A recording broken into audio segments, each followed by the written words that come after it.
ఆ, ఈశ్వర స్తుతి ప్రార్థన ఉపాసన మంత్రాలు ఇప్పుడు మనం చూస్తున్నాం కదా. నా తర్వాత ఎవరంటారు? పుష్ప గారు నేను మీరంటారా? నేను నేను నేను నేను మీరంటారా? ఓకే, సరే. ఓం ఓం విశ్వాని దేవ సవితర్దురితాని పరాసువ. విశ్వాని దేవ సవితర్దురితాని పరాసువా. రెండుసార్లు చెప్పండి. విశ్వాని దేవ సవితర్దురితాని పరాసువా. యద్భద్రం తన్న ఆసువ.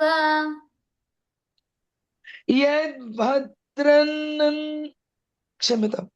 యద్భద్రంతన్న ఆసువా. యద్భద్రంతన్నాసువా. తన్న ఆసువా. ఆసువ. ఇక్కడ ఉన్న ఆని చదవాలి, లేని ఆని చదవద్దు. ఓకే, సరే. ఉన్నది కూడా తీసేయొద్దు. ఉన్నది చదవాలి, లేనిది చదవద్దు. ఉత్తమం.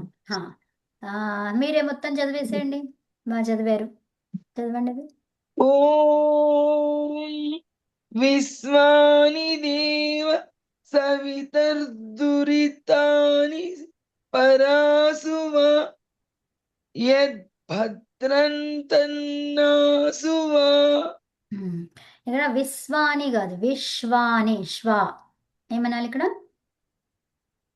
నేను సకారం పలికాను, సకారం పలకలేదు. అది అట్లా చెప్పొద్దు. విశ్వాని ష్ అని రావాలి. ఏం రావాలి? ఎస్హెచ్. ఎస్హెచ్ ఏమంటారు మీరు? విశ్వాని విశ్వాని ఆ, విశ్వాని. అంతే. ఓకే, అదే సౌండ్ రావాలి మనకి అక్కడ. పునః పఠామి వా. పట్టదు.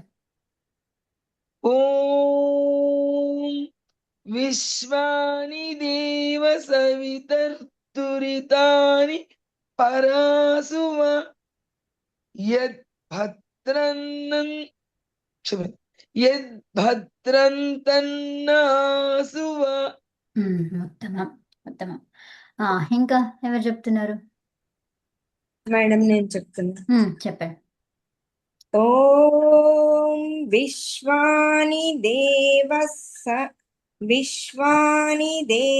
సవితుర్దురితాని పరాసువ. యద్భద్రంతన్న ఆసువ. ఓం విశ్వాని దేవ సవితుర్దురితాని పరాసువ. ఇదేంటి? సవితర్దురితాన్. ఓం విశ్వాని దేవ సవితుర్దురితాన్ మళ్ళీ సవితర్దురితాని పరాసువ. యద్భద్రంతన్న ఆసువ. మళ్ళీ చెప్పండి.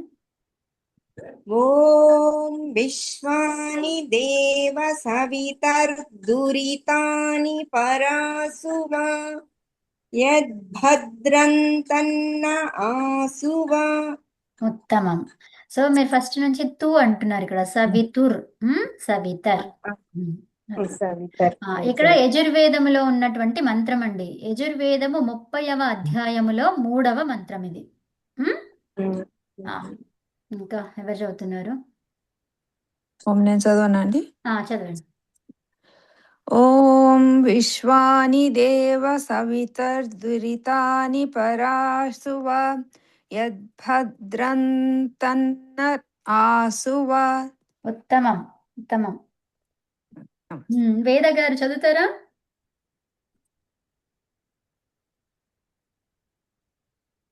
మూర్తి గారు? మేడం చదువుతాను మేడం. చదవండి. ఓం విశ్వాని దేవ సవితర్దురితాని పరాసువా. యద్భద్రంతన్న ఆసువా. ఇక్కడ విశ్వాని. మళ్ళీ చెప్పండి. విశ్వాని. మళ్ళీ చదవండి. ఒక్కసారి చదవండి మళ్ళీ. మళ్ళీ చదివాను. చదవండి, చదవండి. ఓం విశ్వాని దేవ సదితు దురితాని పరాశువాం మళ్ళీ ఫస్ట్ యద్భద్రంతన్న ఆశువాం. మళ్ళీ చెప్పండి. ఓం విశ్వాని కంప్లీట్ గా. ఓం విశ్వాని దేవ సవితద్దురితాని పరాశువాం యద్భద్రంతన్న ఆశువాం. సువ ఆ సువ. ఇది ఉత్తమం, బాగా చదివారు. ఆ, మూర్తి గారు. చదువుతాను.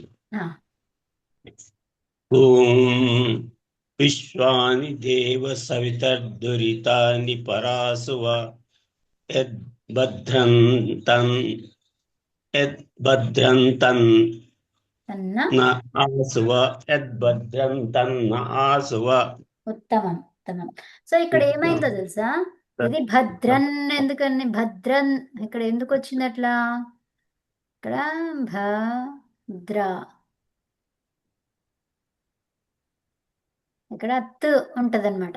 భద్ర తన్న ఆసువ. ఓకే.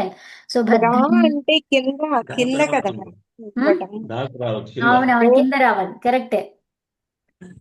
అదే నేను అక్కడే చూస్తున్నా ఏమా ఇక్కడ ఏదైంది. ఓకే. భద్రం నకారం. సో భద్రం ఉంది కదా. సో తర్వాత ఏముంది? తన్న, తా ఉంది. అవునా? సో ఇక్కడ ఏంటండి? తవర్గం అది. అవునా? సో తవర్గంలో ఏముంటది అక్కడ? సవర్గంలో ఇది ఏమైతుంది? పంచమాక్షం నకారం. ఇది ఫస్ట్ మకారం కన్నా ముందు ఏముంటది అక్కడ? అనుస్వారం. అనుస్వారం ఉంటది. భద్రం అది అలా ఉంటుందన్నమాట. ఓకే. అనుస్వారం ఏమైపోతుంది? నశ్చ పదాంతస్య ఝలి ద్వారా అనుస్వారం అయ్యింది. అనుస్వారస్య యయి పరసవర్ణః, పరసవర్ణం పంచమ వర్ణంగా మారాలి అది. అవునా? సో ఇప్పుడు ఏమైంది? అది నకారం అయ్యింది. ఓకే. భద్రన్. అవునా? మనం ఎప్పుడు కూడా తా ఉంటే మనం అలాగే చదువుతాం కదా. అవునా?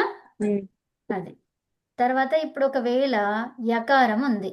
సో యకారం వర్గీయ అక్షరం కాదు కాబట్టి ఇది అనుస్వారం అక్కడ పైన అలాగే ఉంటుంది. కానీ ఉచ్చారణలో ఎలాగ చదవాలి అంటే ఈ యకారం అనేది ఎక్కడుంది అసలు? అచ్చుల్లో, అచ్చులు కాదు అక్షరాలలో ఎక్కడొస్తుంది? ఇచు యశానాం తాలు. ఏంటండి? ఇచు యశా. యశానాం తాలు.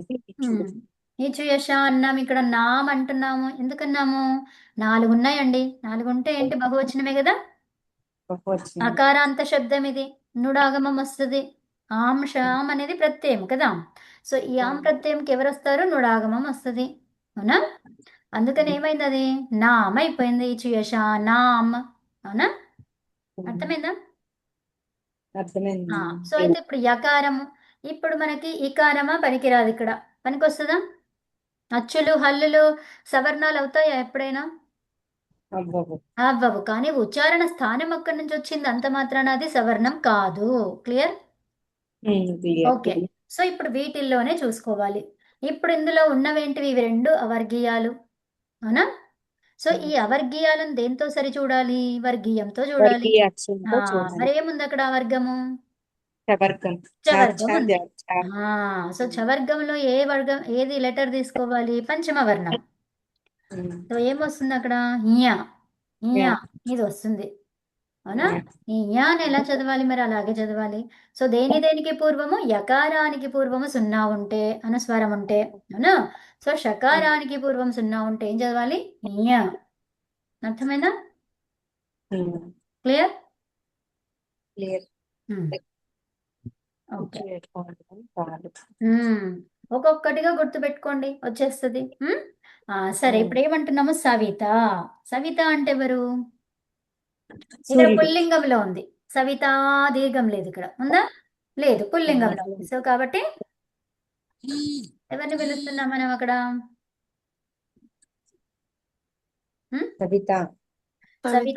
సూర్యుని పిలుస్తున్నాం. సకల జగత్తుకి ఉత్పాదకుడు, ఉత్పాదన చేసిన వాడు ఎవరు? సవిత అంటే సూర్యుడని మనం అనుకుంటాము. కానీ సూర్యుడిని కూడా మించినటువంటిది ఎవరు? సూర్యుడిలో ఆ వెలుతురినిచ్చింది ఎవరు? సకల జగత్తుని ఉత్పాదన చేసింది ఎవరు? ఎవరైతే ఉన్నారో అతడు. ఓకే, ఆ శక్తి సకల ఐశ్వర్యయుక్త, అందరికీ ఐశ్వర్యాన్ని ఇచ్చింది ఎవరు? అతడిని. ఓకే, దేవా, దేవా అంటే ఎవరు? దివ్య గుణములు కలిగిన వాడు, అవునా? శుద్ధ స్వరూప, సర్వ సుఖదాత అగు ఓ పరమేశ్వరా, అవునా? ఇవన్నీ ఎవరిలో ఉంటే అతనే పరమేశ్వరుడు. అర్థమైందా? సకల జగత్తును ఉత్పాదన చేసే శక్తి ఎవరిలో ఉందో అతడు భగవంతుడు. సకల ఐశ్వర్యాలకు యుక్తుడో, అందరి ఐశ్వర్యాలకు యుక్తుడు అంటే ఏంటి? యుక్తము అంటే ఏంటిది? ఐశ్వర్యయుక్తం, సకల ఐశ్వర్యయుక్త. అతనే కలిగి ఉన్నాడు అవన్నీ కూడా, అన్ని ఐశ్వర్యాలను కలిగి ఉన్నాడు, అన్ని సంపదలను కలిగి ఉన్నాడు. ఒకటి ఇది లేదు అది ఉంది అని కాకుండా అన్నిటినీ కలిగి ఉన్నాడు, సర్వం. ఓకే, దేవ శుద్ధ స్వరూప, శుద్ధం ఎప్పుడూ శుభ్రమే, ఇంకా మలినం అనేదే లేదు అందులో. ఎవరైతే ఉన్నారో సర్వ సుఖదాత అగు, సర్వ సుఖదాత అంటే ఏంటి? సర్వం, అందరికీ సుఖాలను కోరుకునేవాడు అయినటువంటి ఓ పరమేశ్వర. దాత అంటే ఏంటి? ఇవ్వడం కదా, ఇస్తున్నాడు. ఎవరికి ఇస్తున్నాడు? సర్వం, అన్నిటికీ, అన్నిటికీ సుఖాన్ని ఇస్తున్నాడు, అందరికీ సుఖాన్ని ఇస్తున్నాడు. అర్థమైందా? ఆ దాత అయినటువంటి వాళ్ళు ఎవరైతే ఉన్నారో అతడే పరమేశ్వరుడు. ఆ పరమేశ్వరుని ఏం చెప్తున్నాం మనము? ఓ పరమేశ్వర, నీవు నీ కృపచే ఏం చేస్తున్నావు? నహ, మాకు. నహ అంటే ఏంటి? మాకు కదా, కు అన్న యొక్క అన్న ఒకటే కదా. సో కిన్కున్ యొక్క, అవునా? షష్ఠిలో ఉంది అది. సో నహ, మా యొక్క, మాకు, అస్మాకం కదా, అస్మాకం అని కూడా అంటాం మనం, అవునా? సో తర్వాత విశ్వాని, విశ్వాని అంటే ఏంటి? అంటే విశ్వం, ఆల్ లోకాస్, అన్ని అన్ని అన్నమాట, విశ్వము యందు కదా. దురితాని, దురితాని ఇక్కడ విశ్వన్ అనే శబ్దములో విశ్వాని అంటే ఏంటి? జగత్తులో అన్నమాట. అర్థమైందా? విశ్వాని సప్తమిలో ఉంది. ఓకే, జగత్తులో. సో దురితాని, దురితాని నెగటివ్ విశ్వాని అనేది విశ్వం లాగా తీసుకున్నారు, విశ్వం నపుంసకలింగం. ఓకే, సో విశ్వాన్ని అన్ని అన్ని అని చెప్తున్నారు ఇక్కడ. దుర్గుణాలు అని అంటున్నాం కదా, దురిత అని అంటున్నాం కదా. సో అన్ని దుర్గుణాలను, ఓకే, విశ్వాని దురితాని. ఓకే, విశ్వ అనేది ఏంటిది? అది ఒక అవ్యయము, అవ్యయం కాదు, విశేషణం. ఓకే, విశ్వ శబ్దం ఏంటి? విశేషణం. దేనికి విశేషణము? దురితానికి. ఓకే, అర్థమైందా? దురితాలు, దుర్గుణాలు, దుర్వ్యసనాలు, దుఃఖాలు, ఇవన్నిటికనమాట. ఏవేవైతే ఉన్నాయో అన్ని సకల. సో విశ్వాని దురితాని అంటే ఏంటి? విశ్వములు సకల, మొత్తం, కంప్లీట్ అన్నమాట. విశ్వం అంటే ఏంటి? మొత్తము కదా, అంతా వస్తుంది కదా, అదనమాట. అన్ని దుర్గుణాలను, దుర్వ్యసనాలను, దుఃఖాలను, ఏమేం దుఃఖాలు ఉన్నాయో, ఎన్ని వైపుల నుంచి మనకి దుఃఖాలు మనకి పట్టుకుంటున్నాయో అవన్నీ అన్నమాట. ఓకే, సో పర అంటే ఏంటి? దూరం వాళ్ళు అంటామా? ఇది వీళ్ళు పర వాళ్ళు, వీళ్ళు నా వాళ్ళు అంటామా? సో దూరం. ఆసువ, చెయ్యు, దూరము చెయ్యు. అర్థమవుతుందా? సువా, నువ్వు చెయ్యు అంటున్నాం మనం. అతనికి ఏమంటున్నాము? నువ్వు చెయ్యు అంటున్నాం. ఏ విధంగా ఉంది అది? ఏ లకారం? లోట్ లకారం. లోట్ లకారంలో మధ్యమ పురుష. ఓకే, సో పరాసువ, మాలో ఉన్నటువంటి విశ్వ అంటే సకల దురితాలను, సకల దుర్గుణాలను, సకల దుఃఖాలను, అన్నిటినీ మా నుంచి దూరం చెయ్యు అని చెప్తున్నాం. యత్ అంటే ఏంటండి? ఏదైతే కదా. సో ఏదైతే భద్రం, భద్రం అంటే ఏంటి? సురక్షితం, రక్షితము, కళ్యాణము, మంచిది కదా. యా సో భద్రం కర్ణేభిః అంటున్నాం. అంటే ఏంటి? మంచినే విను. కర్ణేభిః చెవుల చేత కళ్యాణకరమైనటువంటిది శుభప్రదమైనటువంటిదే విను. అవునా? భద్రం కర్ణేభిః. కర్ణేభిః అంటున్నాం మనం. బిహి అంటే ఏంటి? చెవుల చేత. అందరికీ రెండే ఉంటాయి, కానీ ప్రపంచంలో ఉన్న వాళ్ళంతా, సృష్టిలో ఉన్న వాళ్ళందరూ కూడా చెవులతో భద్రం మంచిదే వినాలి కదా. యా చెవుల చేత. ఎవరి చెవులు? నాకు రెండే ఉన్నాయి కదా. మరి కర్ణేభిహి అంటే ఏంటిది? చాలా చెవులు అంటే ఏంటి? సృష్టి మొత్తం గురించి మనం ఆలోచిస్తున్నాం. అర్థమైందా? సృష్టిలో ఉన్న మానవులందరూ. ఉమ్? ఎస్ అదనమాట. నాకు నేను రెండే ఉన్నాయి కదా, మరి నాకు రెండింటిని ఏమని చెప్పాలి నేను? కర్ణాభ్యాం. అవునా? సో కర్ణాభ్యాం అని చెప్పాల్సింది, కానీ కర్ణేభిహి అన్నాం మనం. అంటే ఏంటి? అందరి గురించి మనం ఆలోచిస్తున్నాము. అందరి అర్థమైందా? చెవులని చెప్పారు. ఆ నా రెండు చెవుల గురించి చెప్పలేదు, అందరూ సృష్టిలో ఉన్న ప్రతి మానవుడు. ఉమ్? యా సో యా భద్రం, ఏదైతే భద్రమైనదో, ఏదైతే కళ్యాణకరమైనదో, సో దానిని తత్. తత్ అంటే ఏంటి? దానిని కదా. సో దానిని నహ. నహ అంటే ఏంటి? అస్మాకం కదా. నహ నా అస్మాకం రెండింటికి ఏమని చెప్పుకున్నాం మనం? మాకు. అవునా? అర్థమవుతుందా? మనం బహువచనంలో నహ అంటే మాకు. ఈ నా అన్నాం అనుకోండి, విసర్గ తీసేస్తే ఏమైంది చూడండి. విసర్గ పెడితే ఏమైంది, విసర్గ తీసేస్తే ఏమైందో చూడండి. నా అంటే వద్దు లేదా కాదు. నా అంటే ఏంటి? వద్దు లేదా కాదు. సో ఇప్పుడు నహ అంటే మా అందరికి. ఇప్పుడు మనం నహ ప్లేస్ లో నా అన్నాం అనుకోండి, ఏమైపోయిందండి? మీరు ఏమైతే కోరుకుంటున్నారో అదంతా ఏది వద్దు అని వద్దు అండి, చెప్తుంది. ఈ కళ్యాణకరం మొత్తం నాకు వద్దు అని అంతే. చెప్పడం. సో మీరు విసర్గలు తీసేస్తే, విసర్గలు లేని దానికి పెడితే ఏమైతుంది? ఇది అవుతుంది అనమాట. అర్థమైందా? సో మనకి ఏదో స్వరంది కూడా అంటూ ఉంటారు కదా, స్వరం కన్నా ముఖ్యమేంటి? ఇది చదవడం. సో అదనమాట. ఈ స్వరములో ఏంటి? ఉచ్చ నీచ ఉంటుందన్నమాట. అంటే ఏంటి? స్వరంని నువ్వు పెంచితే నీకు ఎంత అంటే తొందర అవసరం అది. ఇప్పుడు ఒకటేదో కాలుతుంది, కాలుతున్నప్పుడు ఏం చేయాలి? గట్టిగా విలవాలి, ఆ టోన్ని మార్చాలి. అర్థమైందా? సో ఇక్కడ కాలుతుంది అని అంటే ఎవరు రారు అక్కడ. అర్థమైందా? యా సో మనం ఆ టోన్ని పెంచుతున్నాము, తగ్గిస్తున్నాం, అదనమాట. అర్థమైందా? Yeah. స్వరం యొక్క భావన ఏంటి అక్కడ? యా ఇదనమాట. So Hmm. ఆ పిలవడంలోను పరిస్థితిని విదితం చేయడం. అది. సో కరెక్ట్ గా మనం చెప్పగలగాలి ఆ స్వరము ద్వారా. అందుకే నేనేమంటుంటున్నాను? పఠాని. పఠాని అని వచ్చినప్పుడు ఆ పఠాని అని కాదు ఇక.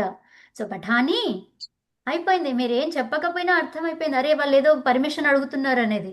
అవునా? యా అదనమాట. మనకి అది భాష రాకపోయినా తెలిసిపోతుంది మనకు. ఉం? యా అలా ఉండాలి. ఆసువా. ఆసువా అంటే ఏంటి? ప్రసాదించు. ఇక్కడ కూడా అదే చెప్పుకున్నాము కదా. ఏం చేయమన్నాం? పర. పర అంటే ఏంటి? పరవాళ్ళు అంటాము, దూరం వాళ్ళు అంటాము. అవునా? సో పర అంటే దూరం. ఆసువ చెయ్యు. అవునా? సో మరి ఇక్కడ కూడా ఆసువ అంటున్నాం. ఇవ్వు. చెయ్యు, ఇవ్వు రెండు ఒకటేనా? ఎస్ ఒకటే. ఒకటే యా ఆయన చేస్తున్నాడంటే ఇస్తున్నాడని కూడా. అంటే మాకు ప్రసాదించు, మాకు ఇవ్వు, మాకు ఇలా చెయ్యు అంటున్నాం. అంటే ఇక్కడ పదార్థాలను చెయ్యు అంటామా, పదార్థాలను ఇవ్వు అంటామా?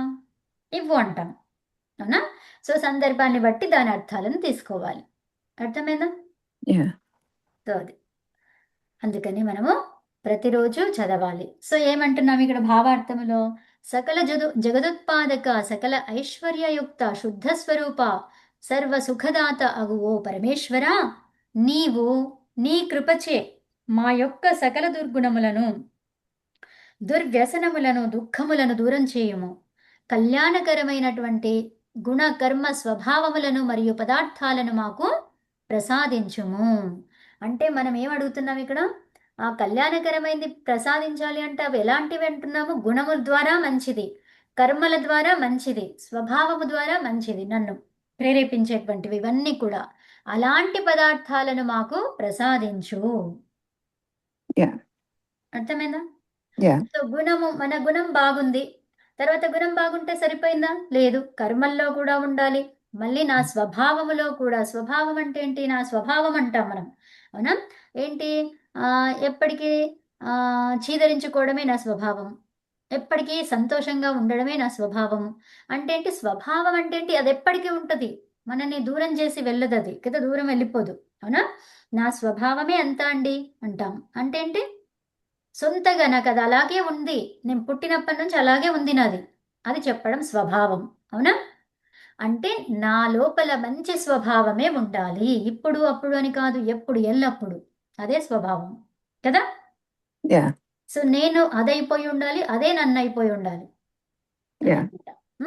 సో నేను అది వేరు వేరుగా ఉండొద్దు, నా స్వభావము నేను ఒకటిగా ఉండాలి. Yeah. సో అది మనం కోరుకుంటున్నాము. అర్థమైందా? Yeah. సో ఈ రెండో మంత్రం కూడా ఒక్కసారి చదువుకుందాము. దీని అర్థం గురించి రేపు మళ్ళీ చూద్దాం. Yeah. ఇప్పుడు మీరు చెప్తారా శైలజ గారు? చెప్పండి. ఓం Om హిరణ్యగర్భః సమవర్తతాగ్రే. Hiranyagarbhah samavartatagre. ఇక్కడ షర్ వర్ణం వచ్చింది. షర్ కదా, షర్ అవునా? షర్. Yeah. సో షర్ వర్ణం వస్తే దానికి పూర్వంలో విసర్గ ఉంటే ఏమవుతుంది? షర్గా మారుతుంది. సో ఇది వికల్పం అన్నమాట. ఓకే, వాషరి అనేది సూత్రం. సో అది వా అంటే వికల్పం కదా. సో వికల్పం అది మనము గర్భ అని చెప్పినా తప్పు లేదు, గర్భ సమవర్తతాగ్రే అని చెప్పినా కూడా తప్పు లేదు.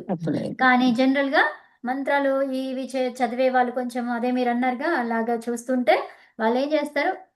గర్భ సమవర్తతాగ్రే అంటారు. కానీ రెండు కూడా 100% కరెక్ట్. ఓకే, సో అది తప్పు కాదు, ఇది తప్పు కాదు, రెండు కరెక్ట్. సో భూతస్య జాతః పతిరేక ఆసీత్. భూతస్య జాతః పతిరేక ఆసీత్. సో ఇక్కడ ఏంటి? ఇది ఖచ్చితంగా చదవాలి అన్నమాట. యాక్చువల్గా ఇది కూడా వికల్పమే. ఇక్కడ జాతః పతిరేక ఆసీత్, అర్థమైందా? ఈ ఉపూ పద్మానీయ అంటారు దీన్ని, ఉపూ పద్మానీయ అంటాం. ఓకే, సో ఇక్కడ పా ఉంటే పాకి పూర్వంలో విసర్గ ఉంటే ఏంటి అని చదవాలి. రైట్, జాత పతిరేక ఆసీత్ అది. సో అది కూడా చాయిస్ అన్నమాట, మన ఇష్టం. ఓకే, రెండు కూడా కరెక్టే. కానీ చెప్తున్నాను కదా, మనకి ఆ సుస్వరం కానీ అలా చదివే వాళ్ళు ఎలా చదువుతారో ఇది యూజ్ చేస్తారు. అర్థమైనా? సో కాబట్టి రెండు కూడా కరెక్టే, ఏది చదివినా తప్పేమీ లేదు. కానీ అలా చదివితే బాగుంటుంది అనే ఉద్దేశం అంతే. ఇక్కడ ఆగకుండా ఉంటామన్నమాట అంతే. భూతస్య జాతః పతిరేక ఆసీత్. భూతస్య జాతః పతిరేక ఆసీత్. సదాధార పృథివీం ద్యాముతే మాం. సదాధార పృథివీన్ యాముతే మాం. మళ్ళీ చదవండి. సదాధార పృథివీంద్యాముతే మాం. ఉత్తమం. కస్మై దేవాయ హవిషా విధేమ. కస్మై దేవాయ హవిషా విధేమ. ఒకసారి మొత్తం చదివేసేయండి. ఓం హిరణ్యగర్భః సమవర్తతాగ్రే భూతస్య జాతః పతిరేక ఆసీత్. సదాధార పృథివీంద్యాముతే మాం. కస్మై